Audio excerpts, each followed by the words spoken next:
E para matar aquela sede, naquele dia de calor, naquele dia ativo, refrigerantes Crush. O dia que você estiver com muita sede, vá tomar no Crush. E no Não oferecimento existe de isso refrigerantes dos caras. Sério que é? e no oferecimento de refrigerantes Crush, estamos começando mais um Nelson Podcast, o meu, o seu, o nosso podcast. Aqui quem vos fala é o Nelson. E enquanto não tiver que pagar imposto, né? Eu sou o Nelson, né, Nelson? E hoje nós vamos falar sobre algo que é muito interessante. Nós vamos falar sobre sustentabilidade. Mentira. Nós vamos falar sobre Peaky Blinders, né, Nelson? Vamos falar sobre Peaky Blinders, um pouco esse negócio de gangster, essa coisa mafiosa, né, cara?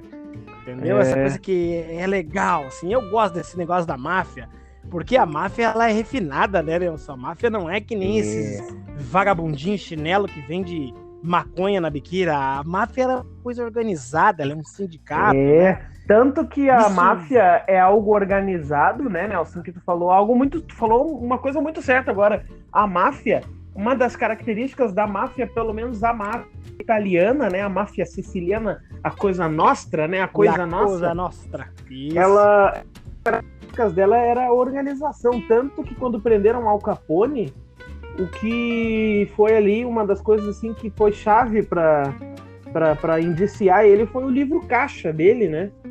E foi uma das coisas que foi usada pra... Tu já assistiu aquele filme? Como é que é o ator que faz o Alf Solomon no Peaky Blinders? É o Tom Hardy. Nossa, aquele ator. Oi? Tom Hardy. Tu viu que tem o filme que ele interpreta o Al Capone? O filme é Capone? Não vi. Tem esse filme, eu descobri sem querer, cara. Eu descobri esse filme procurando outro filme, cara. Outro filme de mafioso, hein? Que é um filme que tem um elenco muito bom, cara, tá ligado? Que tem o Charlie Hillman, Hillman, lá o cara do Filhos da Anarquia, que o cara... É uma coisa assim, eu não sei. E eu procurando esse filme, eu achei o trailer desse filme do Al Capone, tá ligado? Que quem interpreta é o Tom Hardy, tá ligado? Eu não assisti. Não, mas tu sabe, Nelson, que eu acho que tu olhou Os Intocáveis. Tu já olhou? Eu não olhei esse filme, tu acredita, cara? Meu Deus, filme cara. Bom, né? Tu quer falar de máfia, assim, ó, tu tem que olhar, cara. Tu tem que olhar. E todo mundo que tá ouvindo, né, tem que assistir esse filme pra quem gosta desse tipo de filme. Pra quem olhou Poderoso Chefão, pra quem agora mais recente olhou Peaky Blinders, né? Pra quem olhou ali aquele outro, The Goodfellas, né? Os Bons Companheiros. Pra quem olhou aquela velha escola de filme de máfia, né? Sim, tem uma também muito boa na Netflix lá com Bad Blood, que é muito... Cara, uma série muito boa, muito boa. Vale muito a pena tu assistir. Esse que tu falou aí, Bad Blood, é com o cara do Filhos da Anarquia, né? Isso, com o Tig, né? Eu não sei o nome, não sou muito Tig, bom pra gravar nome. O Tig é um personagem muito massa, cara, que eu gosto quando eles estão invadindo uma cripta lá de um cemitério, a véia lá, a mãe do Jax e aquele namorado dela, eles estão invadindo uma cripta lá pra dentro, né? Pra enterrar... O namorado panamenho, aquele? Aquele cara, depois tu vai conhecer mais ele, porque tu vai olhar Star Wars, né? E daí... Ele tá, né? Ele é um personagem muito importante no Star Wars. E daí eles entram lá, daí ele pergunta, o que foi? Tu nunca invadiu uma cripta? E ela fala, eu não sou o Tig. Aí ele, o quê? Ela, nada, esquece. E daí, tipo, com essas coisinhas, tu vai pegando, assim, um pouco do contexto, né, do personagem dele. O Tig no Filhos da Anarquia, ele é um personagem excêntrico, assim, tá ligado? Ele tem as suas excentricidades, né? Ele é um personagem pitoresco. Ele tem aquele jeitão dele, ele tem a mente aberta pra qualquer coisa, né? Tanto que tem um episódio lá que tem um travecão lá que ele fica balançado com aquele travecão, né? Aquele travecão, ele fez aquela série que é com aquele cara que fez o Hitman. Também. Ele fez aquela série que é com aquele cara que fez o Hitman, sabe? E ele é um amigo de infância. Eu sei qual que é esse ator. Eu gosto, cara. Esse cara é bom, meu. Pá, quando eu botei o olho naquele traveco, eu vi que era aquele cara. Eu olhei ele faz também, que é com um gordinho, cara, que é um gordinho policial, que é um policial corrupto, mas é um policial que faz o que é uma série já antiga. Não é Shield, é o nome da série, cara. Narc, ou é não Shield? Não, acho que é Shield o nome. Tem a Shield lá, os agentes Shield lá. Essa série que é Shield, ela é uma série antiga, cara, de 2005, 2006 ali, cara. Eu sei que eu olhava na FX essa série, mas eu não olhei ela assim do começo ao fim. Eu olhava um episódio aqui, um episódio ali, tá ligado? Acho que é uma série dessas, uma série antes da gente entrar de cabeça então na pauta, Nelson. Uma série dessas que é legal, da época dessa Shield, é aquela Blue Bloods, que conta a história de uma família, uns irmãos ali, um pai e uns filhos, todos adultos, né? Que eles são tudo policial e um dos irmãos é aquele cara, o Donnie Wahlberg, que é o Lipton, né? O irmão do Mark Wahlberg, lá, né? O cara que faz até Jogos Mortais e tal, o policial lá, né? Ele tá no Sexto Sentido, né? Sexto Sentido eu não lembro, cara. Sexto Sentido é o do lembra? Bruce Willis, né? Eu vejo mortos lá, Meu Deus, faz anos que eu não... Cara, esse ele é o... Como é que é o nome do filho da puta? O Donnie Wahlberg? Ele é o maluquinho que aparece no banheiro do Bruce Willis no começo. Um secão, loucão. Ele é aquele cara ali. Mas então é isso. Olhem Os Intocáveis, que é com De Niro, Sean Connery, Kevin Costner. É uma galera do caralho. O Andy Garcia, filme bom do caralho. Olhem. Então vamos puxar. Ô Nelson, como é que tu achou Peaky Blinders? Tô procurando Pocoyo pra Nelsinha. Não, cara, é engraçado essa história, porque eu assisti Peaky Blinders e te indiquei Peaky Blinders pra assistir antes de virar modinha, você lembra? É engraçado que eu olhava e eu indicava pras pessoas e ninguém ia olhar, tá ligado? Tipo assim, tu foi o único que eu indiquei que olhou. Eu falei assim, meu, olha essa série. Só que o seguinte, o Peaky Blinders, ele é difícil de explicar a premissa dele. Porque se tu vai indicar uma pessoa assim, assiste Breaking Bad, o cara vai perguntar sobre o que é. É sobre um professor de química, tem inteligente, tem câncer e começa a fazer droga pra vender. A pessoa fica curiosa. Professor de química que faz droga. A pessoa fica curiosa. Eu fiquei curioso. Mas o tu diz assim, é uma família, Primeira Guerra Mundial, que tem eles agenciam aposta de cavalo. Só que o protagonista é um cara muito inteligente. Cara, tu não consegue, tipo assim, empolgar a pessoa. Porque em poucas palavras, tu não consegue resumir e empolgar a pessoa. O que me atraiu foi aquela fotografia daquele negócio, aquele começo do período industrial ali, aquela Inglaterra suja, né, cara? Aquilo ali eu sempre gostei. Né? Eu sempre gostei disso aí. Eu sempre gostei dessa temática de Londres ali, 1800 e cacetada. 1900 ali, 18 começa a série, né? 1919. Ela é pós-Primeira Guerra, né? Eu gosto assim, até nos meus episódios mais recentes, eles não perdem isso, que é aquela coisa não perdem, que eles vão, por exemplo, quando eles vão até ali a casinha principal deles, aqui depois eles saem e depois eles voltam pra lá, que eles se escondem por lá, né? Quando eles, na casinha deles ali em Birmingham, naqueles chalezinhos que eles moram, eu gosto que quando vai indo pra lá, às vezes, não é em todas as cenas, senão fica um saco, óbvio, mas eu sou um cara que eu não gosto de cenas apreciativas, né, Nelson? Que é aquela cena que, por exemplo, é o tipo de cena que tem muito, por exemplo, na série Dark, que é uma série que tem uma coisa assim que eu gosto, que é viagem no tempo. Tem uma tem uma coisa que eu gosto, eu adoro viagem no tempo, porque a gente cresceu vendo De Volta para o Futuro, né, Nelson?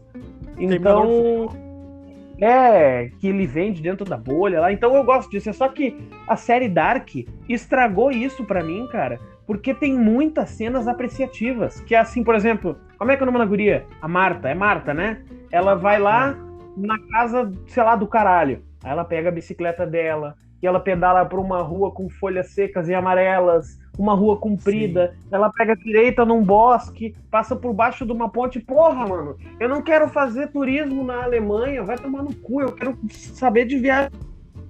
Entendeu? Sim. Eu não, cara, eu não... É a famosa injeção de linguiça, né, cara? É a famosa injeção de linguiça. No Peaky Blinders eu gosto porque tipo, a câmera vai vindo, não vai, a câmera não avança, assim. Muitas das cenas a câmera vem vindo de costa, assim, como andando de costa. E aparece aquelas indústrias, aquela coisa insalubre, carvão, os caras pretos, assim, de carvão, com poluição. E as crianças brincando, e aqueles policial, aquele ar muito característico, aqueles policial só com aquele bastãozinho na mão e aquela capa e aquele chapéu alto, assim, sabe? E toda aquela coisa bem característica que, para quem olha Peaky Blinders, sabe, aquela ambientação, aquela atmosfera que já cria, assim, aquela cena vai vindo, vai trazendo fumaça, poluição, briga policial, e tem aquele pastor que prega na... chega os Peaky Blinders. O Isaiah? Mas o Isaiah, né? O Isaías lá. É, o Isaiah, e ele é Peaky Blinder, né? Ele cara, massa isso. Os Small Hit Riff, o pelotão dele, né? Os riffs. Aquela vila ali, né? Aquele bairro deles ali. Aquele bairro ali. E o legal é que eu te falei, o Peaky Blinders que eu tive que insistir pra mim mesmo pra assistir. Porque o primeiro episódio ele é muito amarrado. Eu acho ele muito amarrado. O primeirão. Ele é muito amarrado. Ele tem a parte do cavalo. Só que aí eu falei, eu vou olhar o próximo. Daí eu olhei, cara, e aí aquilo te cativa. Aquela é a ambientação, cara. E os personagens, cara, eles são todos eles bem desenvolvidos, cara. Tanto tem aquele personagem que é maluco. Se lembra da primeira temporada? Que ele esfaqueia o italiano, que era um padeiro lá, não sei. E aí os italianos... que ele lutou na guerra com eles, né? Cara, e ele é um personagem extremamente secundário, mas ele é bem construído. E tu te identifica com o que ele passou. Que ele não teve o psicológico ali do Tommy, do John, do Arthur. Ele não teve aquele psicológico pra aguentar o efeito pós-guerra. E ficou birutinha, tá ligado? Ele ficou, né? Eu não me lembro no nome daquele cara. Eu não lembro o nome dele. Eu sou péssimo pra nome, tá ligado? Pra nome eu sou péssimo. E é massa, assim. E uma coisa legal, que quando eu comecei a assistir o Peaky Blinders, eu tava jogando Battlefield 1. E, cara, casava, sabe quando casa certinho? Que eu terminava de olhar 1 ou 2 episódios e me dava uma vontade de jogar um BF1, porque parecia que era tudo ali, parecia que eu tava na mesma vibe, tá ligado? Porque eles não ficam exaltando a guerra, mas eles respeitam a guerra, entendeu? Eles respeitaram o que eles fizeram, entendeu? Porque, tipo assim, se tu parar para analisar o Tommy, ele não é mais um homem simples. Ele já não tem... Eu não sei se quando ele tava na guerra, ele tinha a visão, o pensamento de um simples soldado, entendeu? Tanto que ele era oficial, né? Mas, tipo assim, de um simples militar, entendeu? Ele sempre foi algo a mais, mas mesmo assim ele tem feito aquilo que eles passaram. Isso aí eu acho muito massa, que é também construído na série, né? Tu sabe que uma das coisas que eu gosto no personagem que a gente fala errado, eu descobri que a gente fala errado. Não é Cillian Murphy o nome do ator, é Cillian Murphy. Eu vi ele falando, I am Cillian Murphy, e não sei o que, deu porra, falava errado pra caralho. Então, uma das construções interessantes que eu achei do personagem é não só a frieza dele, mas a calma dele, que é aquela coisa assim que, porra, o mundo tá caindo, fulano descobriu não sei o que, e Beltrano vai acontecer não sei o que, e a Eida no começo, a Eida é a legítima irmã mais nova, chata pra caralho, merdeira, só faz merda, e se mete em merda, e aquele outro, aquele cara... Tu sabe uma coisa do Tommy que tu tava falando, é que o seguinte, o Tommy, existem as pessoas que nem a gente, que são carismáticas, que aonde a gente passa, a gente cativa, a gente faz amigos, a gente brinca, a gente ri, a gente tem carisma. O Tommy, ele tem o anticarisma, e o anticarisma, ele tem praticamente o mesmo efeito do carisma.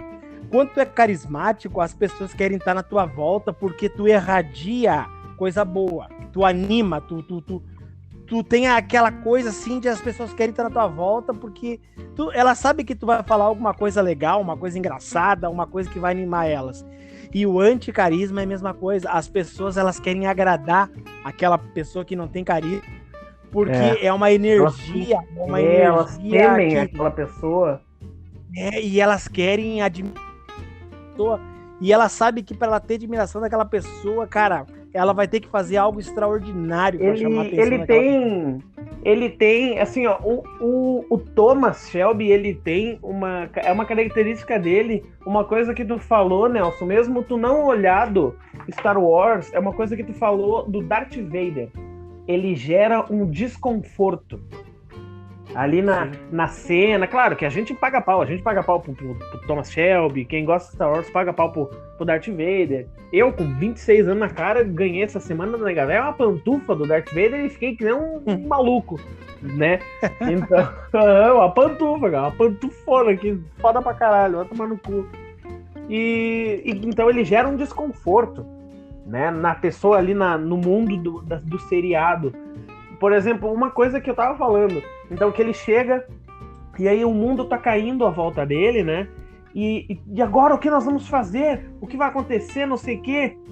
E daí ele senta, ele tira a cigarreira do bolso, ele tira o cigarro dele do bolso, ele fuma um crivo, ele baforeja aquele cigarro, bota pra fora e ele fala. Ele fala que tá tudo bem, ele fala que ele resolveu, ele fala que ele fez tal coisa, ele fala que fulano já sabia que não sei o quê, ou ele pergunta pra alguém que tá na sala, tu fez o que eu te pedi? E aquela pessoa que igualmente calma igual o Tommy, ela tava, só que ninguém notou porque tu tá olhando a euforia dos outros personagens, daí aquela pessoa fazia parte do plano dele e ela fala, não, tá tudo certo, eu fiz tal coisa. Então isso que eu acho muito legal no Tommy, esse controle absoluto e essa percepção avançadíssima que ele tem de tudo. Ele tem uma visão do que vai acontecer e do que pode acontecer, que raramente ele é pego de surpresa. E quando algo que não é bom para os negócios dos Shelby acontece e pega eles de surpresa, ele rapidamente ele trabalha numa solução, porque por mais que ele não tenha... por mais que ele não tenha controlado aquilo antes, ele provavelmente já havia pensado nisso. Então tu vê essa perspicácia do personagem. Outra coisa que tu falou, Nelson, do desconforto ali que ele gera e tal, é que a série vai te mostrando isso aos poucos. Que, por exemplo, tem uma cena no começo que eles têm um lugarzinho especial que eles ficam ali no bar, né? No barzinho, no pub deles, que é aquele cantinho à direita de quem entra. Quem sabe, quem olha já sabe até onde é que é, à direita de quem entra ali. E tem uma janelinha que dá pra trás do balcão. E tem uma cena que eles estão vindo, tá ele, o Arthur e o John, e alguém vem correndo na frente, abre aquela janelinha e grita, os Shelby estão vindo. Cara, e aquela galera que tá aqui dentro, ali dentro daquela salinha, daquele camarote, eles saem assim, ó, uns 20 loucos e umas minas. E eles saem se quebrando dali de dentro, cara, como se tivesse vindo o Satanás pra aquela salinha, tá ligado? Essas sutis mensagens que eu gosto, tá ligado? Que vão mostrando quem são os Peaky Blinders. E que eu tava falando da construção. Todos os personagens têm uma construção que tu aprende a gostar deles. Tu aprende a gostar da Polly. Tu gosta do... Quem é que é o cunhado deles, tu gosta. Tu vê que ele é um deles, né, safado. Cara? Mas aquela parte que ele chega com uma Lewis lá, aquela parte ali do que ele chega com uma Lewis assim de surpresa, tu vibra com ele. Porque eles têm... Billy Kimba! Aham, e assim, porque assim, ó, como é que é o nome do... O John Thorne, era o Thorne, não? Não era Thorne. John Thorne. É o Thorne. É Thorne, alguma coisa Thorne. Eu não lembro o que é. Mas ele chega, ele não tem medo do Shelby. E o Shelby respeita ele. O Tommy respeita ele. Porque eles pelearam junto, né? Eles eram da mesma unidade. E eles são amigos, né? Eles são amigos de infância. Amigo de infância. E aí tu vê, tem aquele tio deles também lá, o Charlie. Pô, aquele velho raramente aparece, mas tu gosta dele, cara. Tu acha ele massa. E ele é o único que... Ele não tem medo do Tommy também. Porque tem uma cena... Eu não me lembro que cena é, mas tu me falou dessa cena. Que ele dá uma puteada no Tommy. Sim, ele dá uma puteada, ele fala que não é pra falar, que é pra respeitar ele, alguma coisa assim. E tá só os dois. Ele fala só os dois, ele dá uma puteada, assim. Pra quem é inteligente, tá assistindo a série, entende que ele deu uma puteada no Tommy. Em outras palavras, ele falou, tu me respeita, Guri. Eu acho incrível uma cena que tem o Aberama Gold, também personagem foda, cara. Tá ligado? É um monte de personagens. Os personagens nessa são bem construídos. Sim. E aí o Aberama Gold chega e quer comprar o ferro velho do Charlie. Chega todo pomposo, metido, né? E aí o Shelby fala assim: vamos jogar no cara ou coroa, então. Se você ganhar, você compra o ferro velho. Mas se eu ganhar, eu vou pegar tua filha e vou dar uma carcada nela. Eu foda a tua filha na legenda. E aí o Aberama olha assim, ele olha assim, ó. Nunca mexe com os meus amigos, tá ligado? Tipo, o Shelby, ele tem a frieza, ele tem aquele negócio assim, ele passa que só ele se preocupa só com ele mesmo, mas não. No fundo, ele abraça todo mundo e ele quer proteger todo mundo que tá ao lado dele, né? E tipo verdade. Assim, e tu vê, eu gosto do Arthur, porque o Arthur é porra louca, né, cara? E no primeiro episódio ali, cara, que o Shelby tá ali, o Tommy tá tramando ali pra dar um golpe no Billy Kimber. Ele já tá preparando ali, né? Porque ele faz a paradinha do cavalo pra galera apostar no cavalo e eles fazer o cavalo perder. E aí ele começa lá desde o começo com essa história do cavalo, né? Isso. E aí eu não sei o que o Arthur fala pra ele, assim. E aí ele fala uma coisa assim. Ele fala assim: eu sou responsável por pensar. É responsável por tal coisa, tá ligado? Ele já deixa bem claro que ele é o único que tem o tino pra fazer isso pra frente. Porque se dependesse do John e do Arthur, eles iam morrer ali naquele ambientezinho, naquelas apostinhas ali, ali, ganhando uns trocadinhos ali, com a galera com medinho dele, porque eles quebravam todo mundo na lenha, né? E deu, mas o Tom, ele sempre teve um pensamento maior, né? De ter, tipo assim, de ser um rico, né, meu? Sim, uma personagem... A Polly, tu falou da Polly, ela morreu, né, cara? A personagem morreu, na vida real. A atriz, né, morreu. E tu sabe, cara, que é um personagem, assim, secundário, mas eu tô bem preocupado, cara, porque eu não vejo, assim, o Tommy indo muito longe sem a Polly. Porque a Polly, ela é o freio dele, né, cara? E ela é a mãezona dele, né, meu? Não tem, né? Eu acho muito, que nem nós tá falando da guerra, eu acho um negócio que ela fala assim, que não sei quem pergunta pra ela por que o Tommy nunca sorri. Aí ela fala assim, depois que ele foi pra França, eu nunca mais vi ele sorrir, tá ligado? Porque, tipo assim... Pode falar. De certa forma, a guerra traumatizou ele, né? Tem uma parte que ele vai entrar de férias, você lembra? Por mais que ele é durão, tem uma parte que eles obrigam ele a tirar férias. Você lembra que ele tá pescando lá com aquelas calças lá?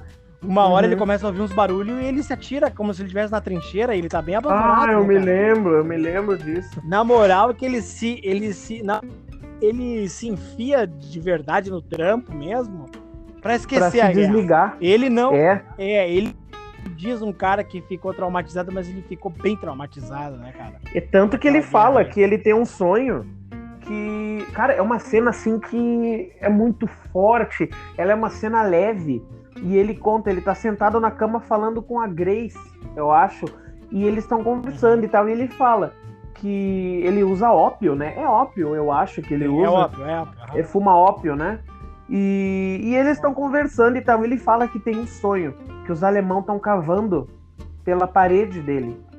E ele fala, não, eles passam a noite inteira cavando, que eu não consigo dormir. Ele fala, eu não consigo dormir porque eu consigo escutar os alemães cavando do outro lado da minha parede.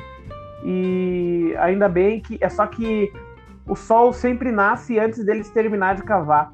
E daí dá um tempinho, assim, para tu raciocinar aquilo, uma pausa, né, na frase, e ele fala, às vezes eles terminam de cavar antes do sol nascer e atravessam a parede.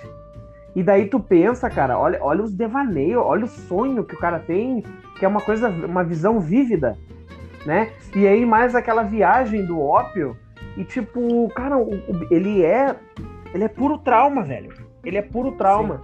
Sim. E uma coisa que tu falou da guerra, uma cena muito interessante também, quando já vem o Michael, né?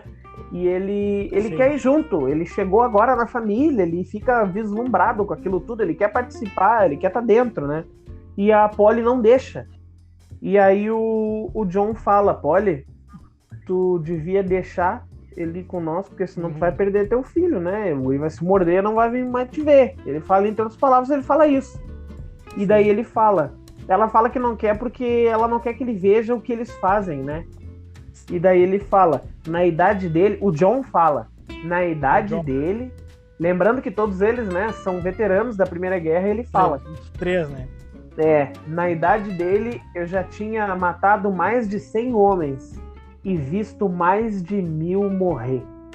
Cara, aquela frase, assim, é um dos pontos mais altos do John na série, tá ligado? E tu vê, assim, a personalidade, né? O Tommy é traumatizado e esconde. O Arthur bota pra fora. O Arthur é o cara que bota pra fora. Ele é traumatizadão com o negócio, mas ele põe pra fora. Ele briga, ele tá sempre com raiva, né, cara? É o jeito dele. E o John, ele, se tu parar pra analisar, ele é o cabeça de vento da família. Tá ligado? Ele é o cabeça de vento. Eu vejo assim que ele não é que ele assimilou, que ele superou aquilo. É só que ele é tão cabeça de vento que ele, tipo, aquilo não marcou muito ele. Ou se marcou, ele superou fácil, porque ele é burro pra caralho, tá ligado? Ele é burro, então é verdade. Ele nem... Aquilo não marcou muito ele, porque ele, tipo, entrou por um ouvido e saiu pelo outro. Ele já superou. Se tivesse que fazer de novo, ele ia. Se tivesse que fazer de novo. Porque ele já tá em outro, ele casa, ele tem lá aquela noiva, que mulherzinha bem louca, aquela guria, cara. Aquela cigana, né? A Esme. Tipo, tem um programa que eu assistia, que eu te falei, até comentei um tempo atrás contigo, que era de uns caipira americanos, que era o Rei dos Patos. Cara, que aquilo eu me diverti demais vendo aqueles caras. Porque os caras, eles eram multimilionários, cara. Entendeu? E eles aproveitavam a vida. Cara, eles aproveitavam a vida no máximo e sempre simples, tá ligado? O dinheiro não subiu pra cabeça. E tinha o tio Sai. O tio Sai, pra mim, era um dos mais legais, era um velho, cara.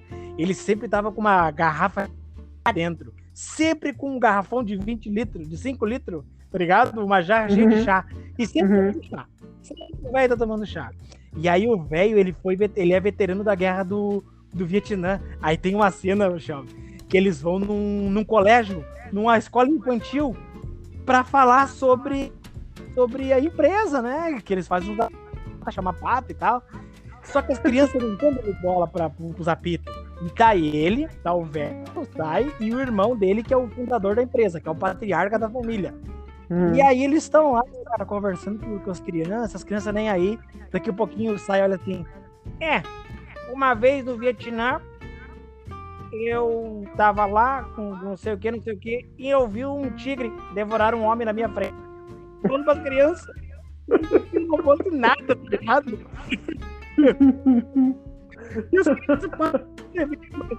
Tá bom, crianças, a hora de dar tchau pro pessoal aí e volta.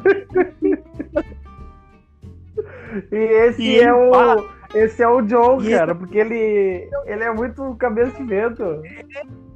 Aí ele é assim, ele é o tempo inteiro falando.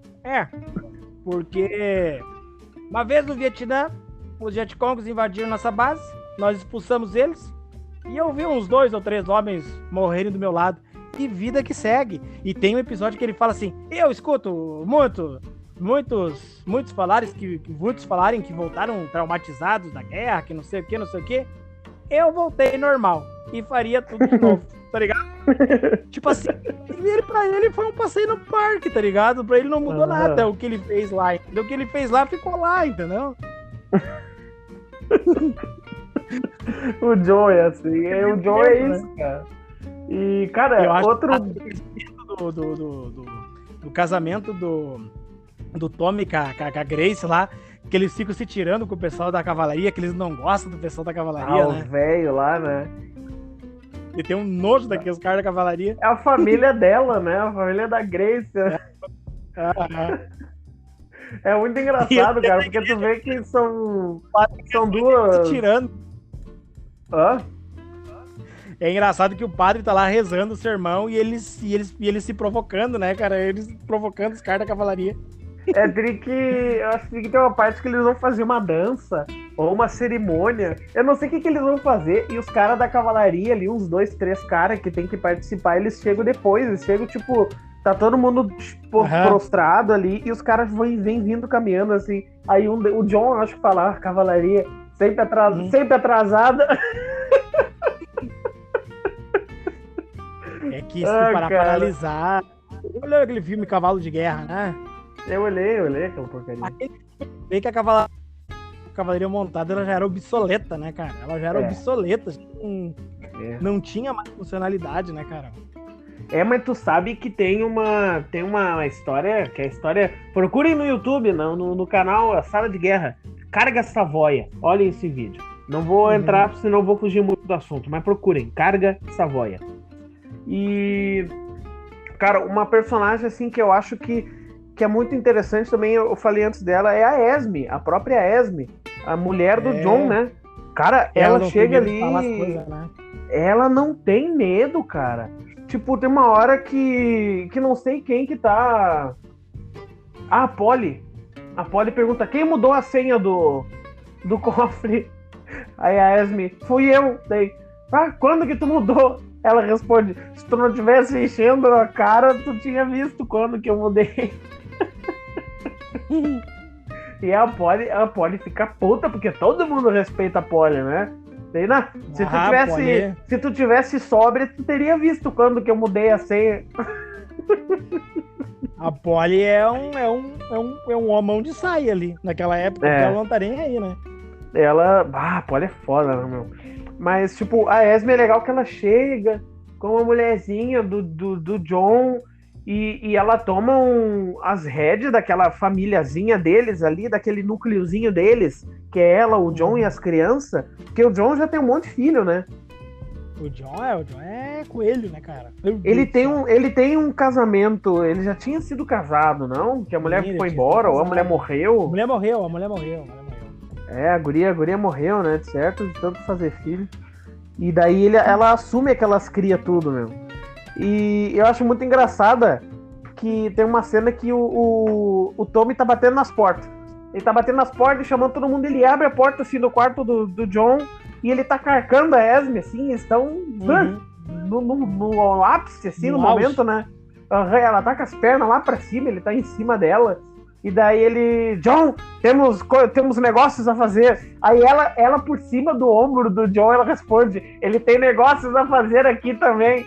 Aí o Tommy, tipo, não, e o Tommy, aquele foda-se todo ali, ele tudo tranquilo. O Tommy, então termina os teus negócios e vem ligeiro. Aí ele já vou, não sei o quê. Cara, aquela cena é fantástica, a naturalidade, como que tudo se desenvolve. Eles trepando, o Cillian Murphy abre a porta, fala com eles, ela debaixo do John responde, e o outro responde, e ele tá bom, pá, fecha a porta e desce. E tipo, porra, eles estão fudendo, tá ligado? Forte. Cara, aquela cena é muito boa, aquela cena, cara. É legal, uma das cenas legais é o casamento, né? Que eles arrumam pro John. Porque eles estão numa tretinha lá com aquela família de cigano, né? E pra apaziguar, eles arrumam um casamento pro John, porque o John não sabe cuidar das crianças. As crianças já estão dando até sem chinelo pra lá e pra cá. A Polly que manda, né? A Polly que manda pra cuidar dos filhos do John. E aí eles mandam ele tá todo arrumado e tal. E aí eles se preparam, pegam as espingardas, tudo pra ir. E o Arthur faz aquele discurso dele, né, cara? Porque o Arthur, ele é motivador, né? Quando o negócio é sair no soco, né? Sair na porrada. E daí, quando eles chegam lá, era o casamento dele. Daí, tipo assim, ele nem sabe quem é a esposa, tá ligado? Daí ele pensa assim, E se essa mulher for feia? Eles começam a Assim, o aterrorizar véu, ele, né? Aham. E aí quando ele tira o véu, diz, fechou todas. Aquela cena é muito boa, cara. Uma coisa legal também na Polly, que eu gosto, é que ela é ela sempre fumando, né, meu? Sempre fumando, essa chaminé. Sempre no crivo. E tem uma cena muito foda, meu. Que ela tá na cozinha, parece aquelas vó da antiga, vó campeira, tá ligado? Que ela tá na cozinha fazendo um pão, um negócio, e a Ada, ela desce, a Ada, né? Ela desce e pega um pão e enfia pra dentro, e pega um café e toma e já faz outro pão e tá balanhando, parece nós comendo, Nelson. E a véia Polly olha assim com aquele cigarro sempre de canto, parece um Shelton Longo que eles fumam, que é enorme aquele cigarro. O Shelton Longo tá bom. E daí ela olha aquilo assim, bota o cigarro no canto da boca e começa a parpar os peitos da guria. E ela, o que é isso? E ela aperta assim, quanto tempo? Ela, o quê? Quanto tempo? Como assim? E daí ela, tu nem sabia, né? E ela, não, Deus o livre, não sei o que, tu nem sabia, tu tá grávida. Aí no mesmo dia, ela leva a guria e de fato a guria tá prenha, a filha da puta tá prenha. E tipo, ela viu pelo jeito que a guria tava comendo e porque ela deu uma parpada lá no peito dela. E, cara, aquela cena é muito vó, aquela cena ali, tá ligado? Sim. Eu acho muito tri aquela cena dela ali. E os como é que é, os adversários do Tommy também, todos eles têm a sua grandiosidade, desde o Billy Kimber ali, que é o Billy Kimber é o mais fuleirinho deles ali. Pra mim, o pica mesmo é o Xangreta. O Xangreta, pra mim, é o pica. O tá pianista, né? Porque aquele ator ali, ele dá vida pra aquele Xangreta, tá ligado? Mas todos eles têm o seu, como é que é, a sua grandiosidade. Eu só não lembro, cara, quem é aquele vilão dos russos. Tem um vilão que é um russo, não tem?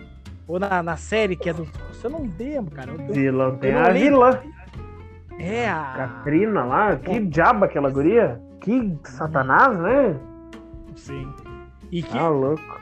Eu me lembro da cena que tu me descreveu quando morre a Grace lá, a Grace. A Grace. Aquela cena lá, pô, aquela cena ali aquela cena é um clímax, né, cara? Nossa, cara. E o Arthur esmurrando no chão. E o Arthur esmurrando. E eu gosto muito daquela coisa sanguínea deles, que mataram a mulher do Tommy e tal. E é como se tivesse matado a mulher do Arthur, cara. Porque ele parte pra cima do cara que nem um animal, que nem chega a ser assustador as cenas que ele vai pra briga. E ele tava de boa, né? Porque aquela mulher ali, ela nele, aquela mulher que ele arruma, né? A loira. Então ele tava vivendo uma fasezinha mais de boa. Ele até tava tomando umas maracujinas, se lembra? Ele toma uns esquemas, né? Eu sei que eles estão batendo e no fundo tu tá vendo o Tommy em primeiro plano segurando ela nos braços. E lá no fundo tu vê ele dando. Mas, cara, assim, o Arthur batendo como jamais bateu na vida dele no cara. E aí o John chega pra bater e o Arthur sai da cena. Ele sai do quadro ali da imagem. E daqui a pouco, cara, ele volta com uma tipo aquelas coisas de botar ponche dentro, sabe? Sim, é um vaso, um negócio tripesado, cara, um negócio de vidro. E a cena termina assim com o Arthur em câmera lenta lá no fundo levantando aquele troço assim pra sentar ali nas gomas do cara. E daí a cena muda de quadro, tu não enxerga mais aquilo. Porque deve ter sido uma visão maravilhosa, né, cara? E aquela cena é muito forte, mano. Eu acho foda a cena, assim, uma cena que ela é até um pouco chocante. Mata aquele moleque que era sparring dele, cara. Pô, aquilo ali eu achei foda, tá ligado? Porque é chocante aquilo ali. Cara. Engraçado, cara. Matou o guri, cara. O guri de 17 anos tava ali, né?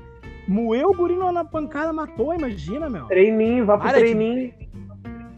Dá uma pena do guri, né, meu? Ai, a mãe do guri depois convida ele pra tomar um café, se lembra?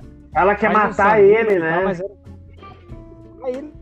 Ela devia ter matado, desgraçado.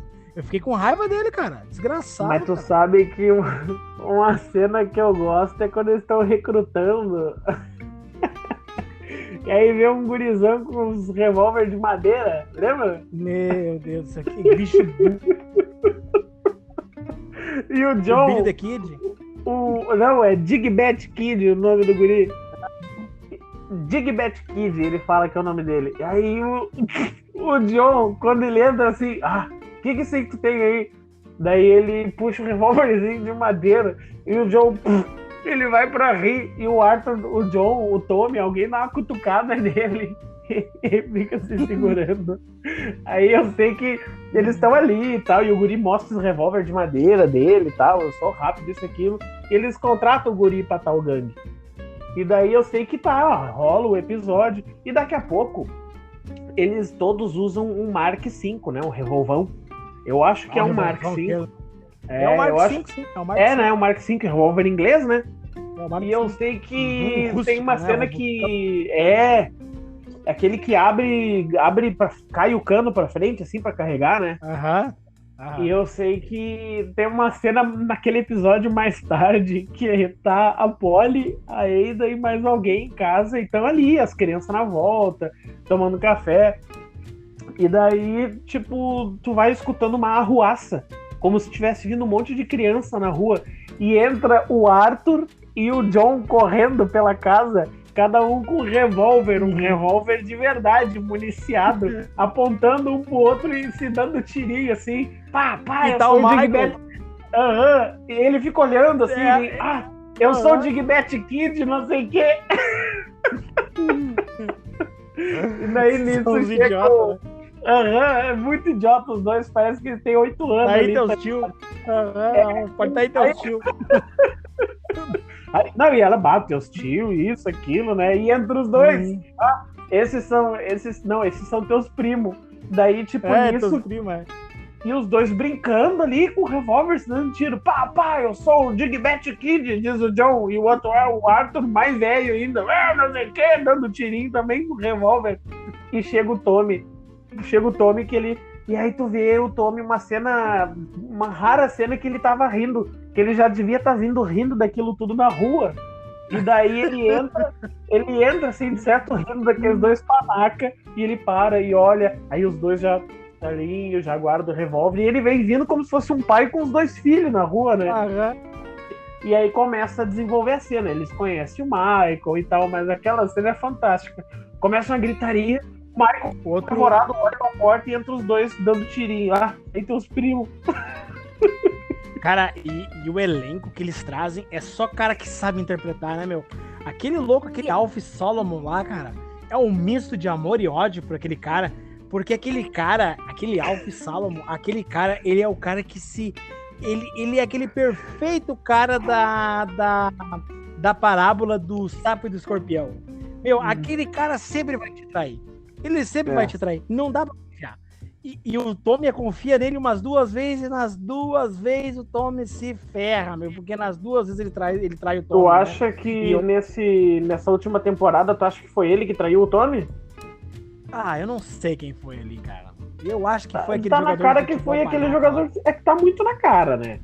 Tá na cara porque né? o Finn guri bocudo, o Finn abriu a boca na frente dele. Sim. E ele ficou assim, mastigando aquilo e muda a cena.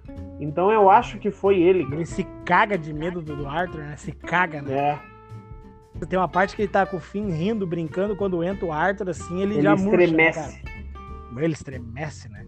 E eu tenho uma cena que eu acho muito foda, é quando o Tommy vai lá na casa da Ada, amigo da Ada, que é um ator, e fala assim, só fica aqui na porta, não precisa fazer mais nada.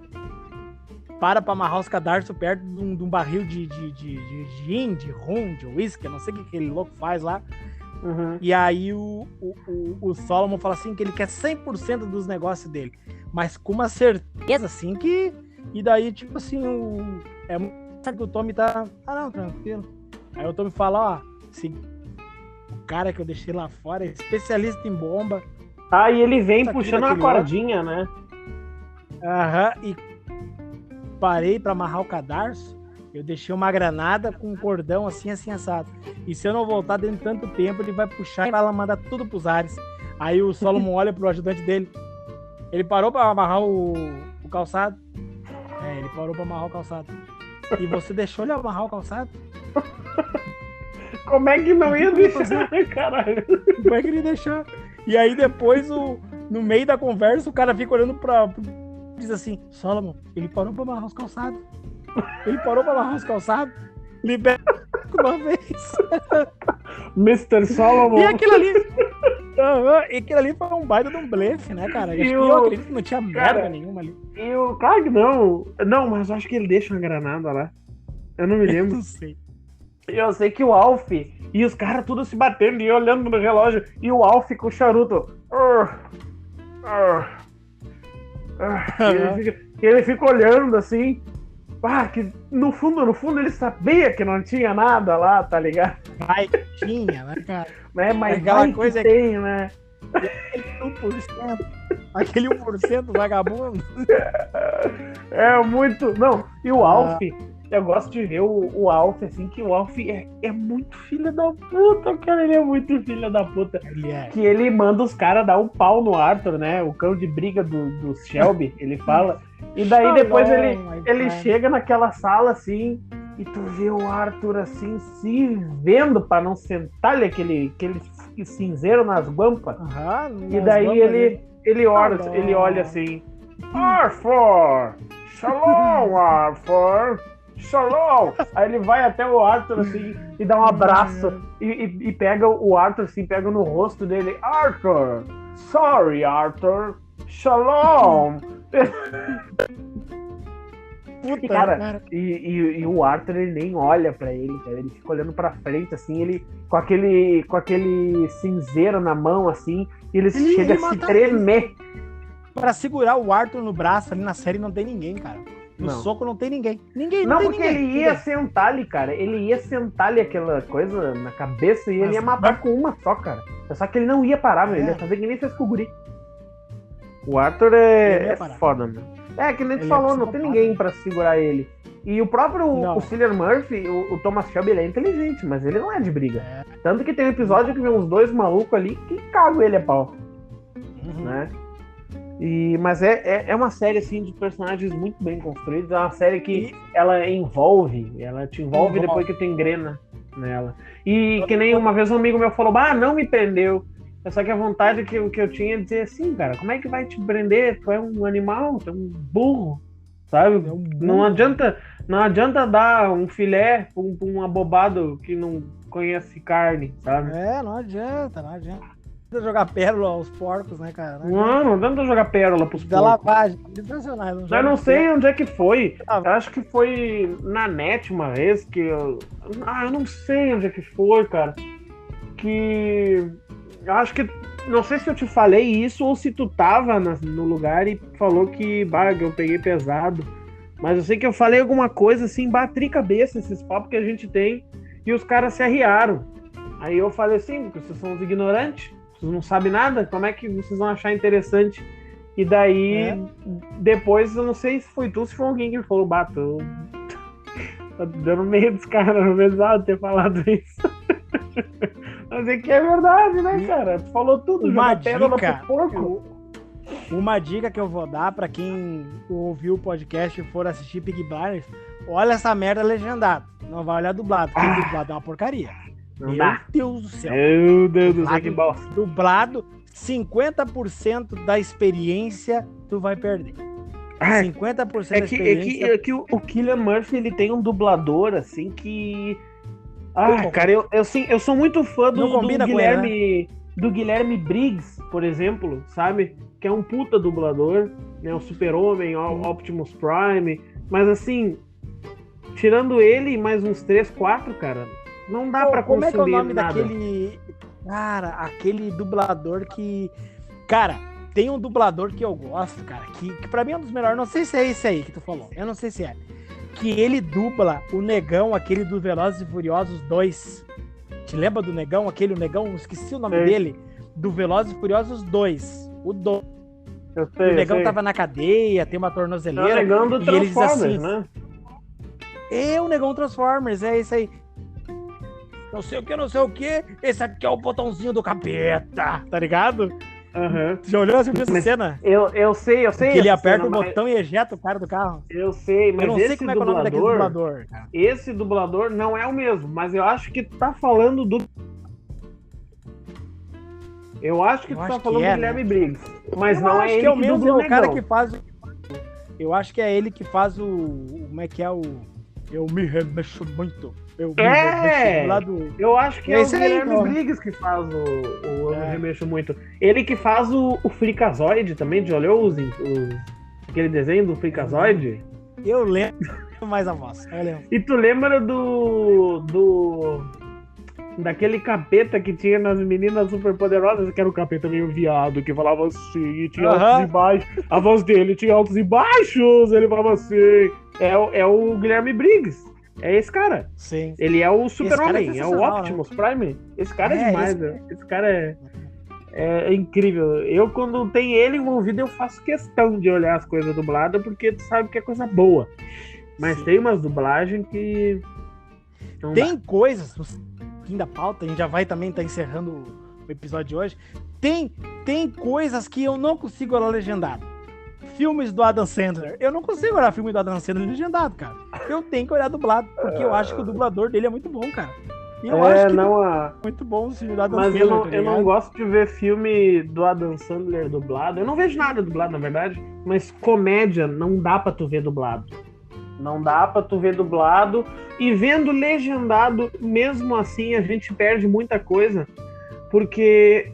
Quando eu entendo um pouco de inglês, Nelson, tu me conhece, eu diria que meu inglês tá ali nos 60%, mas tem coisas do inglês que não se traduz, então muita piada se perde.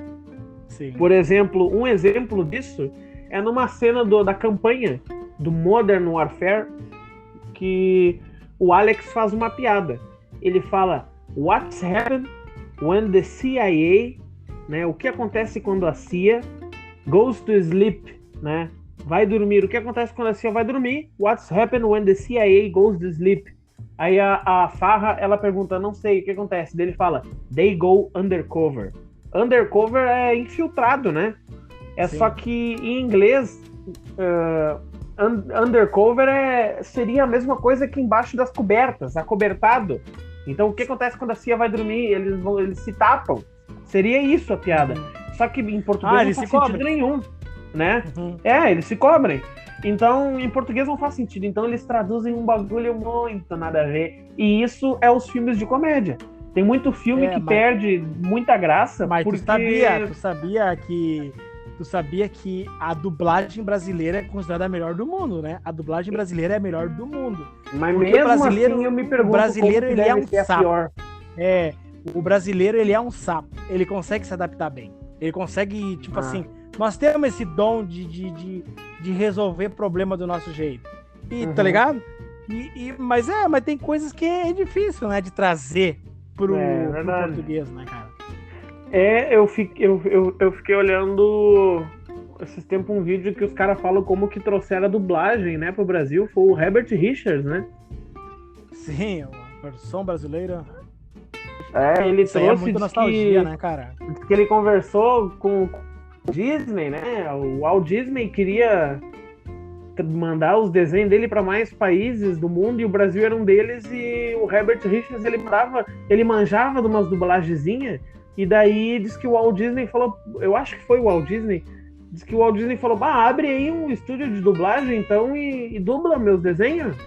E daí diz que foi assim que surgiu.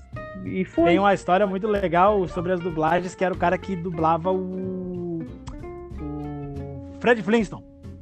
Flintstone. O cara dublava o Fred Flintstone. E o Nanico, não sei o que, né? E aí, cara, contrataram esse cara para um outro estúdio de dublagem.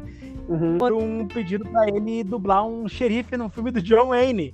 Daí, diz que ele foi lá e fala assim, Daí o cara falou assim, não, mas tu pode fazer a voz normal. E a voz do cara era a voz do Fred, ele não imitava, ele não fazia um personagem, era a voz dele, ele servia só pra interpretação, tá ligado? Ele não servia mais pra nada. Não tinha como colocar ele mais em nada, porque ele só sabia imitar o Fred Flintstone. Yamanabadu! Ele falava Yamanabadu! Ah, louco. Mas acho cara, que... o outro... Vou fazer um ar dessa podcast sobre isso aí, mais ou menos. Não digo sobre dublagem, mas sobre isso aí. O outro cara que eu achava foda na dublagem era o cara que fazia o Saga de Gêmeos, lá do Cavaleiro Zodíaco. Aquele velho era foda, Aquele cara era foda, meu. Porque ele falava assim... Aqueles caras eram foda. Ele falava sereno. Ele falava assim, nossa, Seiya, Cavaleiro de Bronze, não sei o quê. E quando girava aquela cabecinha lá, a cabecinha lá e ele... não sei o que, parecia outra pessoa, cara. Sim. Eu achava foda aquilo. E era um cara só, né? O cara que interpreta o Seiya é filho dele na vida real? É filho é filho do cara que dubla o Saga. Eles são um pai e filho. E o cara de... Zodíaco é foda demais. Me dá uma nostalgia agora, eu tô falando em Cavaleiro do Zodíaco. E aí o seguinte, o cara que fazia o Seiya disse que ele nunca gostou de fazer o Seiya, porque o mais legal que tem na dublagem é interpretar o vilão, ele falou. E o Seiya era muito bonzinho, né, tá ligado? E o Seiya é bonzinho, até na voz dele, uma voz enjoada. Nem quando era criança. Eu gostava do Shiryu. Eu ia falar isso aí. Quando era criança, eu gostava do Shiryu. O Shiryu é o mais foda, velho. Aquela posição dele que ele ficava do dragão, com a perna pro lado, assim, e uma mão pra cima, outra pra baixo, meu. Tomar no cu, o Shiryu. E eu vou te falar uma coisa que é engraçada. Eu vou te falar uma coisa que é engraçada do Cavaleiro do Zodíaco. Quando ele dava o golpe cólera do dragão, tá ligado? Eu achava que quando o cara tava com cólera, e eu achava quando era criança que era dor de barriga. Eu também! Eu também! Pô, que desgraça desse golpe que é a dor de barriga do dragão, mas por quê? Cólera, por que será, cara? Eu também fazia essa associação, eu não sei por quê. Por quê? Mas então vamos encerrar, que a gente já se... Vamos encerrar porque a gente já se perdeu, demais. Louco. Chega. A gente estava indo pela Inglaterra, caminhando por Birmingham, piscar de olhos, a gente tava lá subindo as 12 casas, lá, do nada. Do nada. O Pedrinho, no episódio que a gente falou com ele falou uma parada muito certa. Ele já tinha me falado disso no PV e ele falou de novo aquele dia. Ele falou que a velocidade com que os assuntos mudam é de cair os puteados bolsos, cara. Porque não tem. Nós estamos que blinder, não sei o que, pá. Eu meti um Darth Vader no meio antes do nada. Aí, Birmingham, pá. Estamos lá no panteão grego. Caralho, cara, tem que ser muito maluco, que nem nós, assim, pra nos acompanhar, meu. Porque uns pensamentos, assim, que... aqui, ó, é muito rápido de Birmingham, nós estamos na Grécia. Cara dos anime, tu não gosta. Eu sou um velho que assiste anime. Não me orgulho. E tem um anime novo, Nelson, na Netflix chamado o Recorde de Ragnarok. Cara, ele é um anime tão viajado, Nelson. Tão viajado que tu tem que querer. Porque ele é assim, ó. Ele é um anime, Nelson, que é como se a humanidade fosse extinta pelos deuses, mas todos os deuses que existem vivessem no mesmo universo. Tanto os deuses nórdicos quanto os deuses gregos, tudo tá no mesmo contexto. Incrível, Nelson. Eu acho incrível como é fácil de te prender numa série quando tem deuses envolvidos. Eu gosto. E aí, Nelson? Graças àquela American Gods, pra mim, aquele dia eu quase te bloqueei. Porque só de ver trailer daquela série já me dá uma raiva. E daí, Nelson, o que acontece? Eles querem extinguir a humanidade. Daí tem uma Valkyria, a Brunilda, que ela diz assim, ó, ela é esperta, ela é das traquinagens. ela diz assim, ó, pros Zeus. O Zeus não é o pica, o Zeus só é o presidente do conselho dos deuses. Ele diz assim, ó, vamos fazer um torneio onde humanos vão lutar contra os deuses. No soco, sai no braço. Cara, só que ele tem a pegada Cavaleiro Zodíaco da superação, tá ligado? Tipo assim, os deuses são pica, os humanos, e assim, ó, eles podem pegar os humanos, não interessa a época. É como se fosse assim, ó, o cara morreu há 400 anos. Não, mas nós podemos trazer ele de volta à vida pra ele se pegar no soco com o Deus. Aí tem uma parte, tu sabe quem que é o homem que eles trazem pra enfrentar o personagem? O Adão. O Adão do Adão e Eva.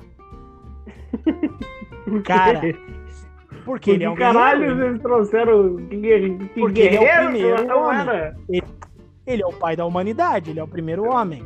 O Adão não controlou nem a mulher dele e vai lutar pela humanidade. Não, mas o bicho é desenfreado no soco. Ele enfrenta os Zeus, o pica, mas ele dá-lhe uma camaçada de pau nos Zeus que tu começa a rir, porque ele larga os Zeus com o pescoço virado pra trás, com a cabeça virada nas costas, de tanto soco que ele dá nos beiços dos Zeus, tá ligado? Mas ele... Antes de encerrar, Nelson, tu me falou daquela série Invencível, eu olhei o primeiro episódio. Que coisa mais feia, a cena do Omni-Man matando os heróizinhos lá, né? É, aquela série, ela... Cara, que cena foda, meu. Eu vou olhar tudo. Olha tudo, porque eu vou te spoiler uma ceninha muito, muito assim, não vai interferir em nada. Mas tem uma hora que o Omni-Man quer demonstrar a indiferença que ele tem pelos humanos e a superioridade dele. Cara, ele pega aquele guri pela nuca, assim, ó, de costa, desce numa estação de... E no que tá vindo... Eu vi! Ele segura. Eu vi essa cena. Cara, ele segura, meu. E aquela pedaceira de gente voando, batendo nele e as pessoas... Cara, é muito fogo. É muito louco aquilo ali. Essa série é foda, né? Essa série é foda. O Omni-Man, ele é pior que o...